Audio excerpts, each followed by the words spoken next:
The Academy's most formidable cadet, anticipating an effortless triumph, selected a human as his adversary.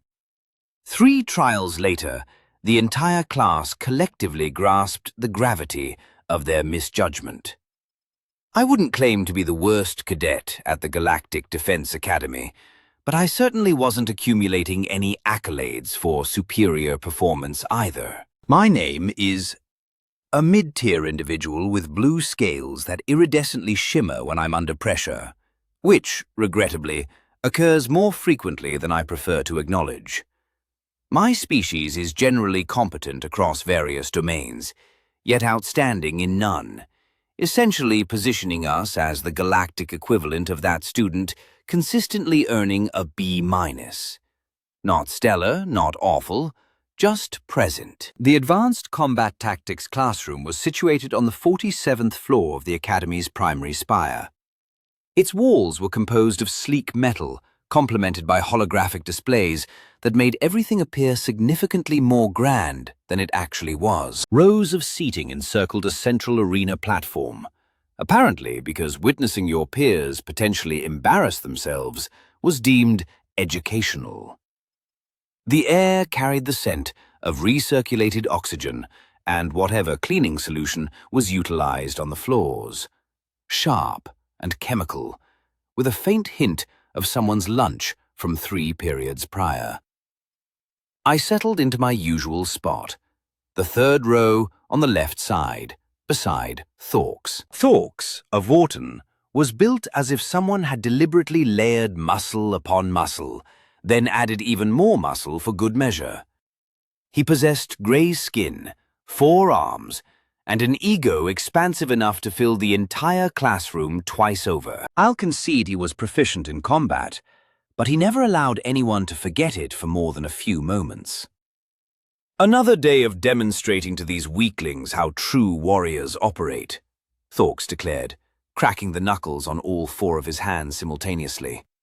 The sound reverberated through the classroom, akin to numerous small bones fracturing. Cora, seated on my other side, merely rolled her 3 eyes.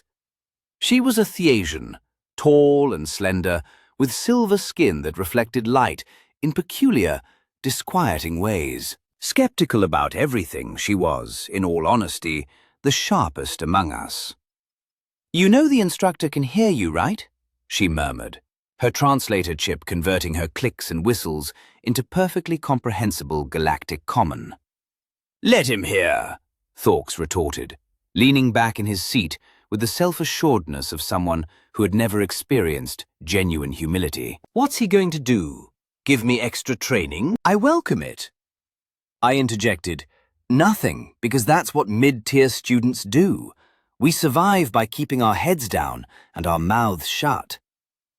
Riding that comfortable wave of mediocrity straight to graduation. Besides, a good-humored Thorx was barely tolerable. An ill-tempered Thorx was utterly insufferable. The classroom door hissed open, and that's when things became intriguing. She entered, and I mean walked, not glided, scuttled, slithered, or any of the myriad other forms of locomotion species employed throughout the galaxy. Just walking. 2 legs, 2 arms, shorter than most of us, with brown skin and dark hair, pulled back into some form of queue. Her uniform was standard Academy issue, yet it appeared distinct on her. Simpler, less adorned, human. The entire classroom fell silent, and not the productive kind of quiet. This was the quiet that precedes an incredibly foolish remark. "Oh, look," Thorx said, his voice dripping with amusement.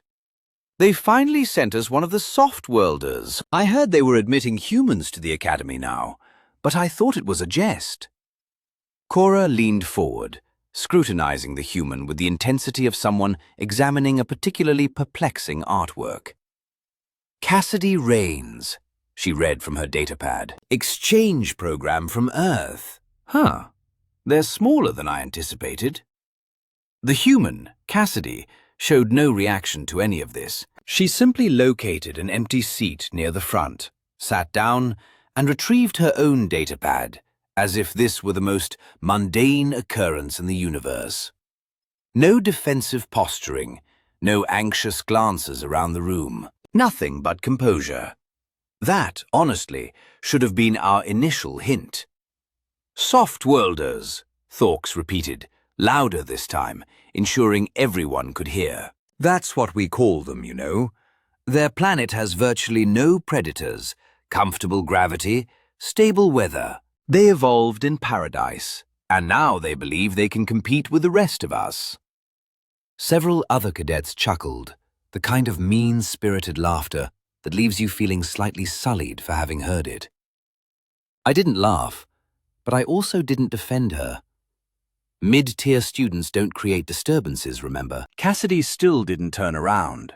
Her posture remained relaxed, almost bored, as if she had heard all of this before and found it about as menacing as a gentle breeze. That further irritated Thorks, because nothing vexes a bully more than being ignored. "Hey!" he called out. "Human, do you understand me, or do you need me to speak slower?" Finally, she turned. Her face was serene, almost cordial, with dark eyes that seemed to absorb every detail about Thorks in roughly half a second. Then she offered a slight smile at the corners of her mouth. "I understand you perfectly," she stated, her voice clear and measured. "Thank you for your concern, though. Very thoughtful." The sarcasm was so subtle that half the class missed it entirely. Thorks definitely missed it. He just grinned, displaying all his teeth, which in Vorten culture was unequivocally a threat display. "Well then," he remarked, settling back into his seat with smug satisfaction, "this should be entertaining." Instructor Von Rack entered the classroom precisely 3 minutes later, which was exactly on time, as Von Rack performed everything exactly on time. He was a Kaldorian, meaning he appeared as if someone had crossbred a bear with a tank and then imbued it with anger management issues. Thick grey fur covered most of his visible body, and his face was characterized by sharp angles and scars. Numerous scars, the kind acquired from actually surviving combat, not from training simulations. Everyone immediately fell silent, even Thorks, who feared precisely 2 things in the entire universe, his mother and Instructor Von Rack. "Paired combat assessment today," Von Rack announced, his voice like gravel being crushed under boots. No preamble, no warm-up, just straight to business. You will choose partners. You will face scenarios designed to test coordination, adaptability, and tactical thinking. Those who fail will repeat this course next term. A collective groan rippled through the classroom, as no one desired to repeat advanced combat tactics. The first time was sufficiently arduous. "Choose your partners now," Von Rack continued, crossing his massive arms. "You have 30 seconds. Before anyone else could stir, Thorks sprang to his feet as if launched from a cannon. "Instructor, I volunteer to partner with the human." The way he articulated human suggested he was referring to a training dummy, not an actual sentient being. Several cadets snickered, and I'll admit I was among them. Not proud of it, but honesty is vital in these narratives, right? Von Rack's eyes, a disquieting shade of yellow, fixed on Thorks for an extended, uncomfortable moment. "Are you certain about this choice, Cadet Thorks?" "Absolutely, sir," Thorks affirmed, managing to sound simultaneously respectful and condescending. It was almost impressive. "I believe it will be educational for both of us." More snickering. Cora leaned over to me, whispering, "He's going to crush her." "This is going to be painful to watch." "Perhaps she'll surprise us," I whispered back, though I didn't truly believe it myself. Mid-tier optimism, you know. Hope for the best. Expect the mediocre. All eyes turned to Cassidy.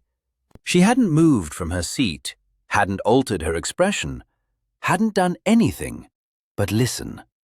Now she rose, slowly, smoothly, and nodded once. I accept. 2 words, that was all. No protest, no hesitation, no request for different terms.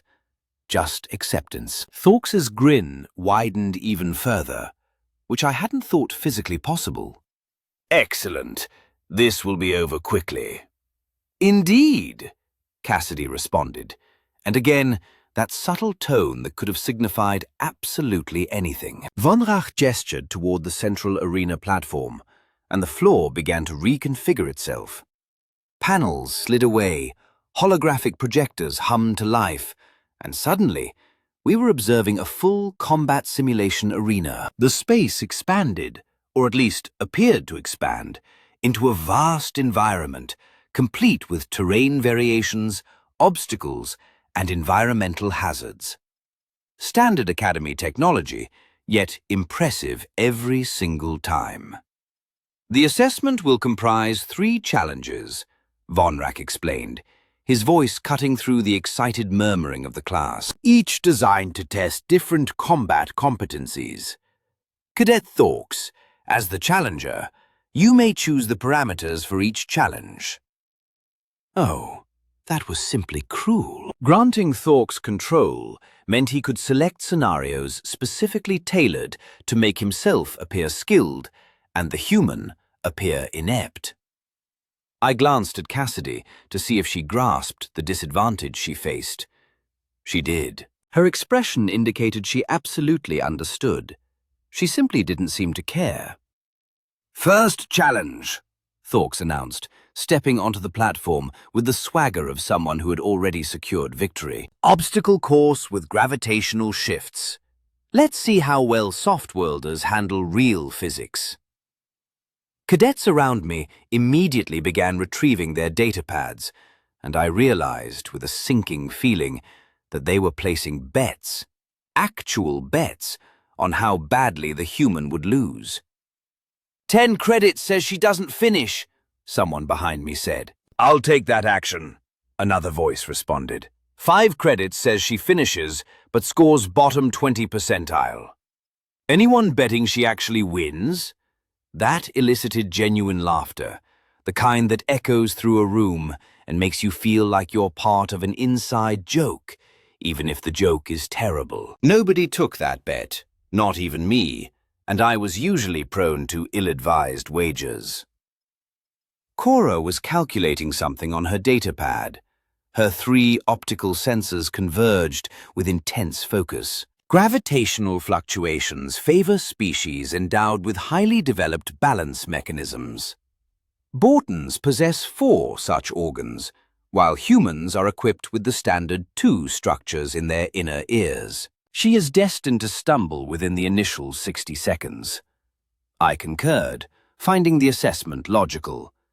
Even humans originated from a world with stable gravity. They were not specifically evolved for this particular kind of challenge. Cassidy stepped onto the platform opposite Ferks, rotating her shoulders once as if dislodging a slight stiffness. She appeared diminutive beside him, almost delicate. He likely possessed triple her body mass, quadruple her arm span, and decades of evolutionary advantage in every pertinent category. Prepared to disgrace yourself before the entire cohort? Thurek inquired, his voice ample enough for everyone to hear. With a hint of flair, Cassidy inclined her head subtly, and for a fleeting moment, I perceived a transient expression on her countenance. Not animosity, not apprehension, merely amusement, perhaps. I am ready when you are, she stated plainly. Vonna elevated one colossal hand. Arena configured. Gravitational shifts programmed for random intervals. Obstacle course secured. Commence at my signal.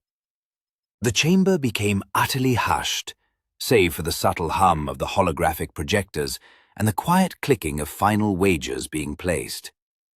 Thurek audibly cracked his knuckles once more, all four hands producing the same resounding sound. Cassidy maintained a slow, steady breathing pattern. 3, Bourne articulated. 2, 1. His hand descended. Mark!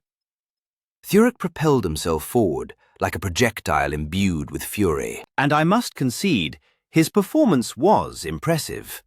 The obstacle course materialized around him in segments, walls that altered angles, platforms that materialized and vanished, gravity zones exerting pulls in disparate directions. One moment he was running conventionally, the next he was sideways, then inverted, then weightless. He navigated it as if born for the task. His forearms provided additional points of purchase. His Vorton balance organs kept him oriented regardless of gravity's direction, and his sheer physical power enabled him to surge through impediments that would halt smaller species instantly. He vaulted over a wall precisely as gravity reversed, twisted in mid-air to grasp a handhold that appeared for precisely 2 seconds, then launched himself toward the finishing platform. His time flashed on the holographic display. 42.3 seconds. The class erupted in cheers, jubilant hoots, and congratulatory exclamations. Thurek landed on the finish platform barely winded and raised all 4 arms in triumph. "Let us observe the soft-worlder match that," he declared, grinning at Cassidy. She was stretching, not nervously or frenetically, but methodically working through her musculature, as if possessing infinite time. Shoulders, back, legs, ankles, almost clinically. "Note the self-assurance," Cora murmured beside me, or the complete lack of comprehension regarding what she faces. Difficult to discern which. Cassidy approached the starting line, and the arena reset itself. The same course, the same gravitational anarchy, the same insurmountable difficulty. Bonner observed her with his unsettling yellow eyes, his expression utterly unreadable. "Begin," he commanded. What transpired next defied all logic. Cassidy did not power through the course as Thurek had. She did not rely on superior strength or specialized organs or any evolutionary advantage. Instead, she flowed. That is the only descriptor I can employ. She anticipated the gravity shifts as if she could foresee them, adjusted her momentum before platforms vanished, and utilized the obstacles themselves to maintain her velocity. When gravity reversed, she did not resist it. She harnessed it, rolling with the alteration and converting it into forward propulsion. When a wall emerged, she did not vault over it. She ascended it at an angle, pushed off with one foot, and grasped a handhold that I had not even registered as being present. It was not strength. It was not specialized biology. It was adaptation occurring in real time, before our very eyes. She reached the finish platform, landed in a crouch, and smoothly straightened. The time display flickered. 38.7 seconds. The classroom fell into complete silence. Thurek stared at the display, as if it had personally affronted his entire ancestral line. That is not possible. She must have received a favorable gravity sequence. The random generator probably provided an easier pattern. The patterns are identical for both competitors, Vonry stated flatly. That is standard assessment protocol. Then the timing system malfunctioned, Thurek insisted, his voice escalating. Several of his friends assented, as expected. There is no scenario where a human, with their rudimentary balance biology, could move through gravitational shifts faster than a Vorton. We possess 4 equilibrium organs. 4. They have 2. Cassidy was breathing more heavily than Thurek had been. I noted she was not superhuman, if you'll excuse the pun. She was merely efficient. Every movement calculated, every energy expenditure measured. Whereas Ferric had bulldozed through with brute force, she had navigated with precision. "Perhaps we should inspect her equipment," someone suggested from the rear. "Perhaps she possesses illicit enhancements." Vonar's expression darkened, which was remarkable given his perpetually stern demeanor. "Are you questioning the integrity of my assessment, Cadet?" The classroom grew even quieter, if that were possible. Nobody challenged Von Richt's assessments, not if they valued their grades or their limbs. "No, sir," the cadet mumbled. "Just attempting to comprehend the results, sir." I was also striving to understand them. Honestly, my scales were performing their shimmering display, which occurs when I am anxious, meaning I probably resembled a disco ball experiencing an existential crisis. Something about this did not coalesce. Humans were not supposed to surpass us in physical challenges. That was not the established order of the galaxy. They were the newcomers, the soft-worlders, the species that evolved in comfortable environments. Yet there she stood, calmly on the finished platform, while we collectively attempted to rationalize what we had just witnessed. Cassidy looked directly at Thorax, her expression remaining perfectly neutral. "Would you care to proceed with the second challenge?" she inquired, her tone suggesting she already knew the response. Thorax's grey skin had deepened in color, which, among Vortons, typically signified either extreme rage or profound embarrassment. "Possibly both." "Yes," he growled. "Next challenge." Now, this situation was poised to worsen before it improved.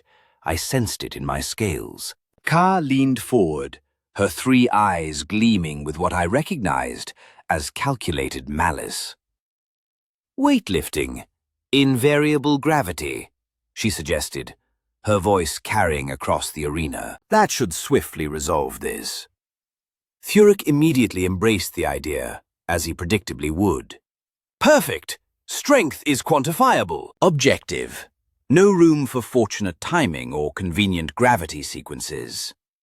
He flexed all four arms simultaneously, muscles rippling beneath his grey skin. "My species exhibits muscle density 3.2 times that of baseline humanoid species. This will not even be close." Other cadets nodded, readjusting their wagers, murmuring agreement. The logic was, after all, sound. Vortons were constructed like biological tanks. Humans were, well, not. They appeared fragile, delicate, as if they would collapse under significant physical pressure. "Finally, a genuine test," someone behind me remarked. "Let us see how the soft-worlder handles actual weight." Thuric turned to Cassidy, and his grin had transformed into something uglier, more malicious. "You know, on most worlds, humans occupy administrative roles. Paperwork, logistics, computer systems.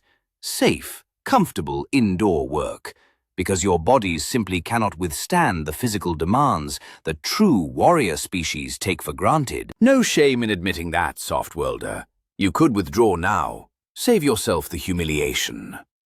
The insult hung in the air, and I awaited Cassidy's reaction, to display anger or fear, or literally any emotion that would indicate she understood she was being ridiculed. Instead, she merely nodded slowly, as if Thuric had presented an intriguing academic point. "That is true," she stated calmly. "Many humans do perform those jobs. Very observant." Her agreement disoriented Thuric. He had clearly anticipated an argument, something he could exploit to further agitate himself. "Well, good. As long as you understand your limitations." "Oh, I understand limitations very well," Cassidy replied, and again, that subtle tone that could have signified absolutely anything. Von Ra reconfigured the arena. Two platforms emerged from the floor, each bearing a set of weights calibrated to adjust their mass through artificial gravity manipulation. Standard military equipment designed to assess maximum lift capacity under fluctuating conditions. The gravity would shift randomly, rendering the weights heavier or lighter, compelling the lifter to constantly adapt. 3 lifts each, Von Ra announced. Total combined weight under variable gravity. Highest total wins. Thurek stepped up first. Naturally, he grasped the weights with 2 arms, braced with the other 2, and lifted. The display indicated a mass of 240 kilograms at standard gravity. Then the gravity shifted upward, and he was suddenly lifting 300 kilograms. His muscles strained, his face contorted, but he maintained control, lifted it, completed the rep. The class cheered. I cheered. Even Cora appeared impressed. His second and third lifts were similar. Pure, unadulterated power and determination. His final total flashed on the display. 890 kilograms combined, under variable conditions. Thurek stepped back, breathing heavily, but triumphant. Your turn, human. Try not to injure yourself. Cassidy approached the platform, and I noticed something peculiar. She was not attempting to psych herself up, not preparing as Thurek had. She was observing, watching the gravity fluctuation patterns on the display, calculating something in her mind. She gripped the weights, and I immediately perceived the difference. Her stance was unconventional, weight distributed oddly, at angles that did not correspond with what we had been taught in training. Before I begin, she stated, her voice utterly devoid of strain. A quick question. Are we assessing maximum explosive strength or practical load capacity? Thorax chuckled. Does it truly matter? You will inevitably lose. It matters, Cassidy retorted, and then she lifted. Her approach differed entirely from Thor's aggression and brute force. She skillfully leveraged, optimizing her body's position for mechanical advantage, allowing physics to shoulder half the effort. As gravity shifted, she moved with it, preserving efficiency rather than resisting the change. Her initial lift precisely matched Thorix's weight. Luck, someone muttered from behind me. Her second lift surpassed his by a full 20 kilograms. The murmuring ceased. For her third lift, she paused midway, holding the position as gravity fluctuated twice, then completed it fluidly. The display flashed a total of 930 kilograms. My scales vibrated so intensely, I almost felt the need for eye protection. This defied all logic. None of it made sense. Human muscles, Cassidy elucidated, carefully setting down the weights, evolved for endurance rather than explosive power. We are not the strongest species, nor are we the fastest, but we are incredibly efficient. We comprehend leverage, mechanical advantage, and energy conservation.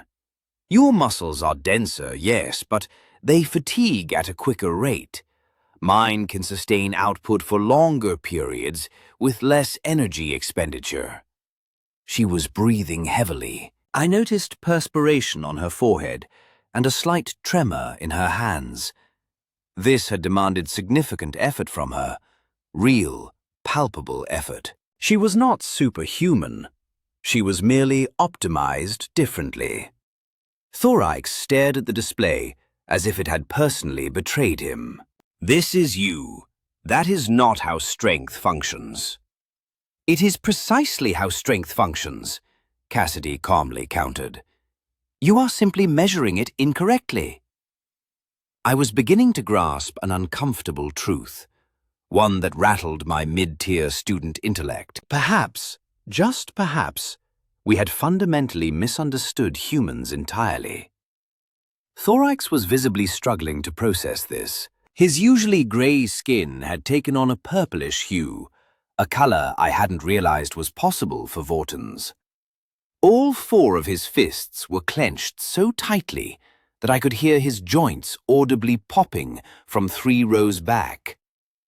"Combat simulation," he declared, his voice taut and controlled in a way that screamed he was utterly losing his composure. Final challenge, a direct combat scenario.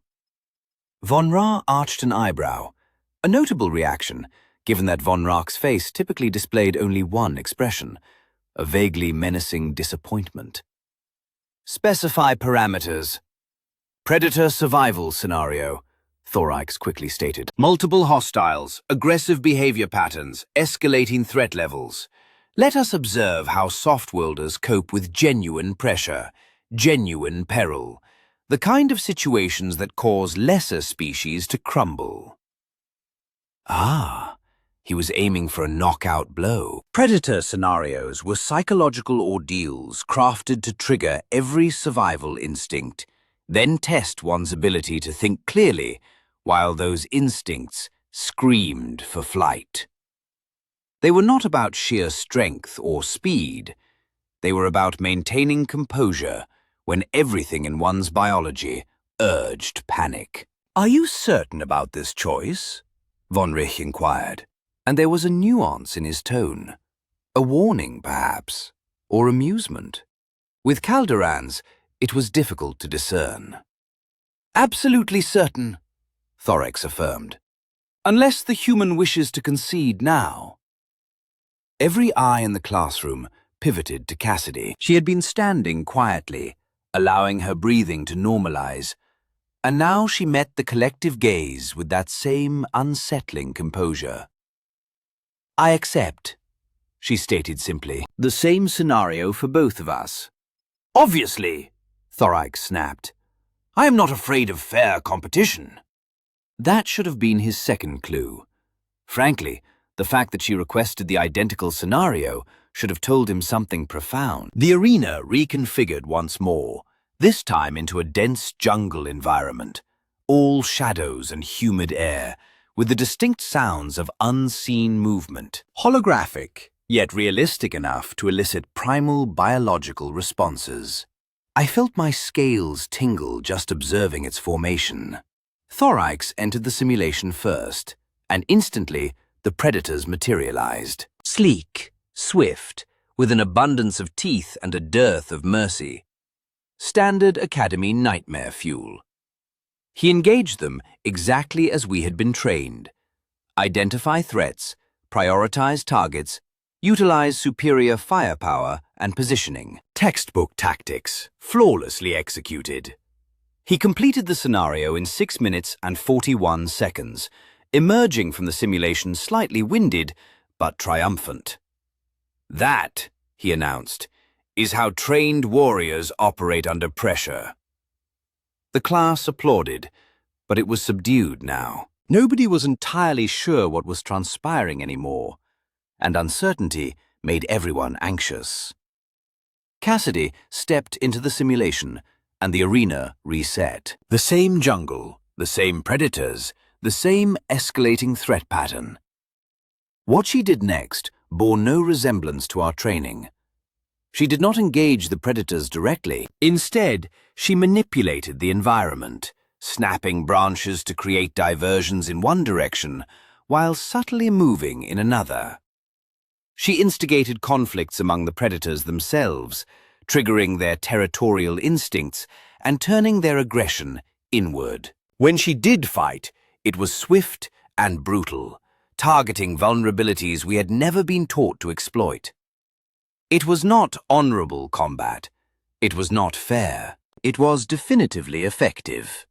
She employed psychological warfare against simulated animals, an act that should have been impossible. Yet apparently, it was. She made them hesitate, instilled uncertainty, and caused them to expend energy chasing phantom targets. By continuously controlling the tempo of each encounter, the predators never stood a chance. Her time flashed on the display. 3 minutes and 12 seconds. The classroom was so silent, I could hear my own heartbeat. Or perhaps it was everyone's heartbeat, synchronizing in collective awe. Thorax stood frozen, staring at the display. His mouth opened, closed, then opened again. No words emerged, His forearms hung limply at his sides, and for the first time since I had known him, he appeared diminished, defeated, and profoundly confused. "That's not... You didn't fight them properly," he finally managed. "You cheated! You used tricks!" Cassidy stepped out of the simulation, not even breathing heavily this time. "I used tactics," she corrected. "Human tactics. We did not evolve to be the largest predator. We evolved to outsmart every other predator on our planet. There is a fundamental difference." "But the Academy teaches..." Thorax began, then trailed off, finally comprehending what the rest of us were beginning to grasp. "The Academy taught us to fight like warriors. Cassidy fought like a human. And those, it turned out, were not the same thing at all." Vanra observed all of this with an unreadable expression. His massive arms remained crossed, his yellow eyes shifting between Thorax and Cassidy, as if he were performing some intricate calculation. Thorax's pride, that immense, unshakable confidence that had defined every interaction I'd ever had with him, fractured, then shattered, then collapsed entirely. "I do not understand," he whispered, and he sounded utterly lost. "How?" That was the question, wasn't it? How did a soft-worlder from a paradise planet, seemingly devoid of any measurable evolutionary advantages, systematically dismantle one of the Academy's top combat students? Cassidy looked at him, and for the first time, I saw something beyond calm in her expression. Not anger, not triumph, perhaps pity. "Do you truly want to know?" she asked softly. Thorax completely, utterly, spectacularly lost it. "Yes, I want to know!" he shouted, his voice cracking with frustration. "I want to know how you cheated, what technology you're concealing, what enhancements you're employing, what rules you're breaking, because this is not possible. It isn't. Humans are weak. Everyone knows this. Your planet is on easy mode. Your evolution is soft. Your entire species exists because you never had to face real danger." He wasn't alone anymore. Other cadets were standing up, voices rising, all posing variations of the same query. How? How did she do it? What trick was she using? What were we missing? "She has to be augmented," Cora stated, her analytical mind searching for logical explanations. Genetic modifications, perhaps, or illegal neural enhancements, something that provides her with an unfair advantage. "Check her blood work," someone else suggested. "Run a full biological scan. There must be something." "Maybe her equipment is modified," another voice chimed in. "The weights could have been calibrated incorrectly. The simulation could have been tampered with." The accusations continued, piling one upon another, and through it all, Cassidy merely stood there, calm, patient, awaiting our collective breakdown to subside. Finally, when the clamor quieted to angry murmuring, she spoke. "Are you finished?" she inquired, her voice cutting through the chaos like a blade. "Because if you truly want to know, I will tell you, but you are not going to like it." "Tell us," Thorax demanded. "Explain how a human bests a Vortian at everything."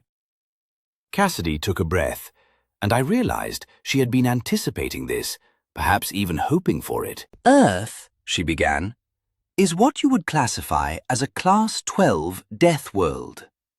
That instantly commanded everyone's attention. Class 12. That was the second highest danger classification in Galactic Council databases. Worlds where almost everything actively sought to end your life. "Our gravity is slightly higher than the galactic standard," she continued. "Our weather systems are violent and unpredictable. Hurricanes, tornadoes, blizzards, droughts, floods. Our tectonic plates shift constantly, causing earthquakes and volcanic eruptions. Our sun bombards us with radiation. Our atmosphere breeds diseases that can decimate entire populations. She was now fully engrossed in her subject, and her calm demeanor was fracturing ever so slightly, revealing something fiercer beneath. Our predators, we had cave bears that could crush skulls with a single bite. We had cats capable of bringing down prey 5 times their size. We had pack hunters that could run for days without cessation. We had venomous creatures, parasitic creatures, creatures that evolved specifically to hunt primates. My scales had ceased shimmering. They remained unnaturally still, a reaction that occurred exclusively when genuine fear struck. We lacked forearms, Cassidy explained, her gaze fixed on Thurks. We possessed no dense muscle tissue, no organs dedicated to equilibrium, no armored skin, nor venomous glands. None of the advantages most sentient species had developed. We were slow, frail, minimally equipped, and our homeworld relentlessly sought to destroy us daily. Then how did you survive? Cora inquired, her tone now genuinely curious rather than skeptical. We adapted, Cassidy replied, taking a sip from her drink. We learned to process information faster than predators could run. We mastered throwing rocks with such precision that we could fell animals from a distance. We learned to collaborate in groups, coordinate attacks, and communicate intricate strategies. We outlasted every other species on the planet through sheer, unyielding endurance. She paused, allowing her words to resonate. We did not evolve to be specialists. We evolved as generalists, competent in all areas, but masters of none. Yet flexible enough to contend with whatever our death world presented. We are known as persistence hunters. We pursued our prey until it collapsed from exhaustion. We tracked animals for days. We survived injuries that should have been fatal. We persisted when every other species on our planet would have capitulated. That is not possible, Thurks weakly protested. Evolution does not function that way. Specialization is essential for survival. Specialization, Cassidy retorted, is necessary when your environment is stable, when you anticipate the challenges you will encounter. Earth never afforded us that luxury, so we became adaptable instead. We learned to solve problems, not overpower them. We learned to improvise, because the universe consistently altered the rules on us. I was gripped by what could only be described as an existential crisis. My entire comprehension of galactic biology, of evolution, of what constituted a species' strength, was disintegrating like a poorly constructed building under intense gravity. We are not stronger than you, Cassidy continued, her voice softening slightly. We are not faster. We do not possess superior senses or advanced biology. What we do possess is adaptability. When you thrust us into an unfamiliar situation, we learn rapidly, because that is the lesson Earth imparted to us. Learn or perish. She surveyed the classroom, making eye contact with as many cadets as possible. You labeled us soft-worlders. You assumed we evolved in paradise. But Earth is a relentless environment. We simply learned how to endure there. And once you master survival in such a place, every other environment becomes manageable. The ensuing silence was absolute. No one uttered a sound. What could one possibly say in response? I observed Thurks and detected an emotion I had never witnessed in him before. Doubt. Profound, genuine doubt regarding everything he believed to be true. Von Rich advanced, the sound of his boots on the arena floor bringing everyone to attention. He had remained silent throughout, observing and assessing, and now his yellow eyes swept across the classroom with an intensity that triggered my survival instincts. "Class dismissed," he announced. "Early." This caused a ripple of confusion. Von Rich never dismissed class prematurely. Ever. The Academy's schedule was inviolable, and he adhered to it with unwavering devotion. "Sir?" someone tentatively inquired. "We still have 40 minutes remaining in the period." "The lesson," Von Rich asserted, his voice imbued with an authority that rendered argument physically impossible, "has already been delivered. Remaining here would be superfluous." He turned to face Cassidy, and for a moment I anticipated a reprimand, perhaps for embarrassing a fellow student or for showing off. Instead, he gave a single nod, a gesture of mutual respect between warriors. "I participated in the border wars," he stated, and the classroom grew even quieter, if that were possible. Von Rich never spoke of his service. Never. 3rd Fleet, Assault Divisions, 6 years of combat across 14 systems. "Do you know who I fought alongside?" No one responded. We were all too busy attempting to process the direction this conversation was heading. "Humans," Von Rich continued. "Human soldiers, human tacticians, human medics. And you know what I learned?"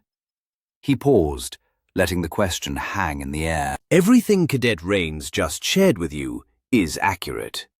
Thurks emitted a small sound, a blend of a whimper and a protest. "Humans do not yield," Von Rich declared, and there was something in his voice now, not quite admiration, but very close. "Respect, definitely. They do not surrender, they do not break. I observed human soldiers fight for 3 consecutive days without rest because their position was crucial. I watched them transport wounded through hostile territory for kilometers because they never abandoned their comrades. I witnessed them craft solutions to problems that should have been insurmountable." He crossed his massive arms, and his scars seemed more pronounced. "They are not the strongest species in the galaxy, not the fastest, not the most technologically advanced. But they are formidable because they do not accept limitations in the way the rest of us do. When we declare something impossible, they interpret it as a challenge." Von Rich looked directly at Thurks, and I did not envy my friend receiving that attention.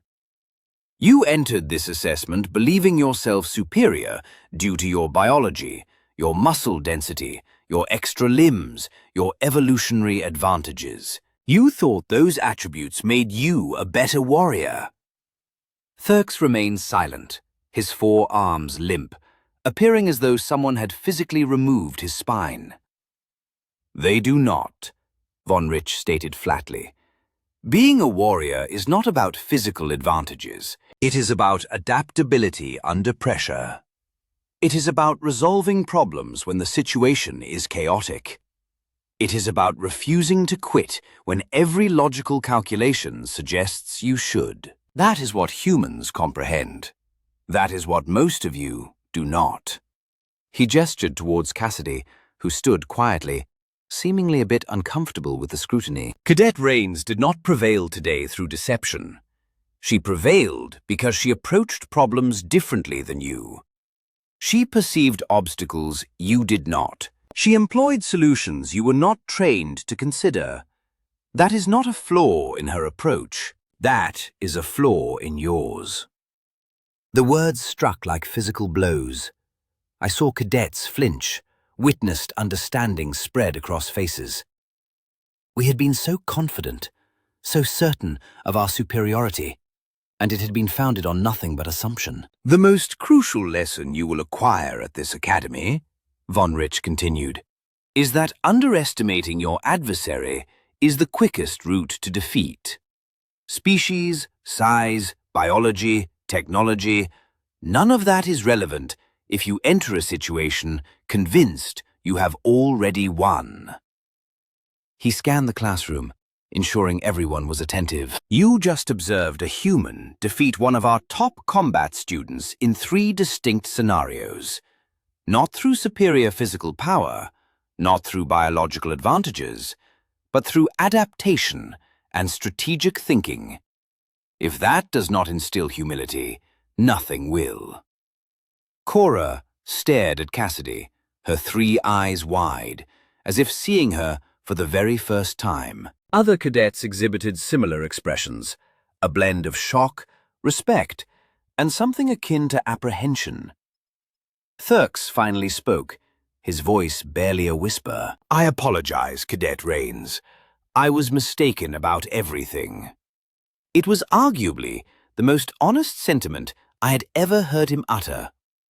Cassidy nodded, accepting the apology without gloating. "We are all here to learn," she said simply.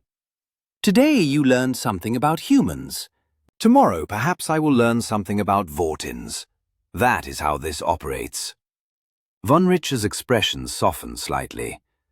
"Dismissed," he reiterated. "All of you, reflect on what you witnessed here. In our next class, we will discuss why rigid tactical thinking leads to casualties. I anticipate today's demonstration will provide ample material for that discussion." The classroom emptied slowly, cadets filing out in an uncharacteristic silence.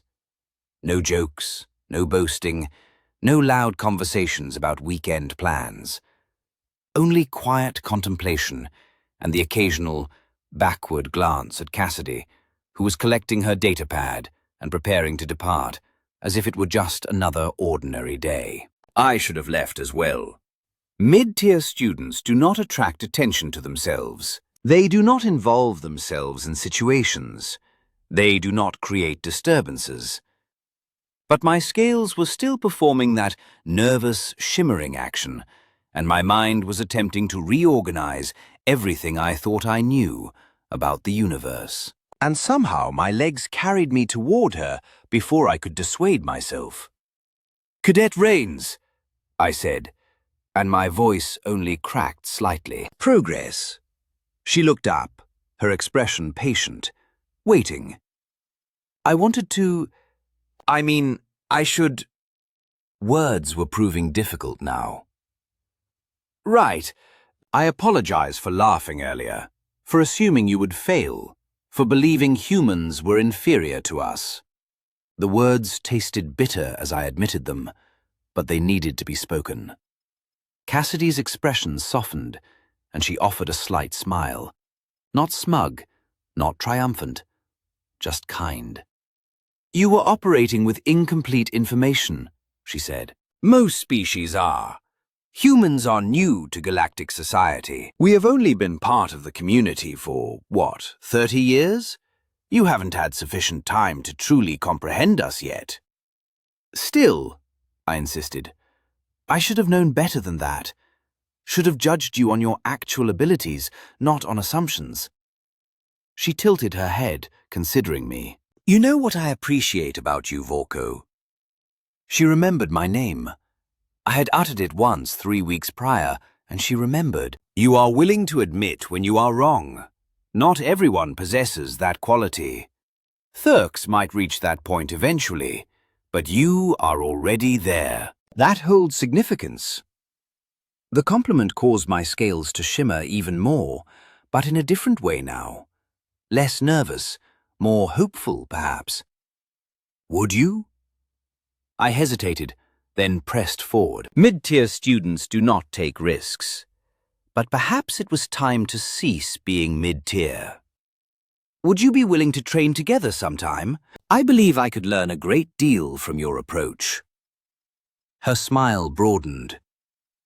"I would like that. Perhaps you could instruct me in Kren combat techniques." "A fair exchange," I stated. For the initial instance that day, I sensed a genuine comprehension of the galaxy. As I departed the educational setting, my thoughts were a flurry of activity. Humans had secured their position within the galactic community, not through the mastery of technology, military dominance, or political maneuvering. They achieved it by embodying the very qualities Cassidy displayed that day: adaptability, tenacity, and an unyielding refusal to concede defeat. Earth, A world fraught with peril sculpted a species defined by its ability to endure. The galaxy was now absorbing this truth, one astonished extraterrestrial at a time. We had extended an invitation to humans to integrate into our civilization, under the presumption that they would require our safeguarding, our direction, our elevated wisdom. It dawned on us that their viewpoint was more critical to us than ours was to them. The true assessment today wasn't whether Cassidy could validate herself. She was already cognizant of humanity's capabilities. The trial was whether we could embrace humility, discard our preconceived notions, and perceive reality with clarity. Whether we could acclimate ourselves with the same dexterity as humans did. A number of us successfully navigated this challenge today. Others, such as Thurick, were still internalizing the events. Yet the instruction had been imparted, and the lessons originating from Vonry possessed a knack for lingering, irrespective of one's inclination. I cast a final glance backward and observed Cassidy engaging in discourse with Cora. The two were now engrossed in a genuine dialogue, rather than merely scrutinizing each other with suspicion. This represented progress, possibly fostering understanding, conceivably cultivating respect, and unequivocally solidifying their connection. As I proceeded to my subsequent lecture, a singular notion recurred in my consciousness, a thought profound enough to be perpetually etched in memory. Never underestimate those who appear unassuming, particularly if they have triumphed over a deadly world to arrive here. Their journey to this point was not haphazard, and they most certainly did not travel this far only to falter. Humans were resolute in their presence, and the galaxy would need to recalibrate its assumptions accordingly. The incident happened on Sunday night, at approximately 22:30. At that hour, the police department received a report of a sudden and intense smell of smoke in a dwelling located on the 4th floor of Building 72 on Prospect Pobedy. Upon their arrival, emergency services discovered a smoldering mattress in one of the rooms. The source of the smoke was quickly identified and neutralized, preventing further escalation. During the subsequent investigation, law enforcement officers encountered a 30-year-old male, the tenant of the apartment. He appeared to be intoxicated and was unable to provide a coherent explanation for the fire's origin. The individual was subsequently taken to a medical facility for an assessment of his condition, as well as to determine the level of alcohol in his system. This measure was deemed necessary to understand the circumstances surrounding the incident and to ensure his well-being. Further inquiries revealed that the man had been alone in the apartment at the time the fire started. There were no signs of forced entry or any other individuals present, leading investigators to conclude that the tenant was solely responsible for the event. The material damage incurred was minor, primarily confined to the scorched mattress, with no structural damage to the building or injuries to residents. Following his medical evaluation, the man was escorted to the police station for questioning to clarify the details of what transpired.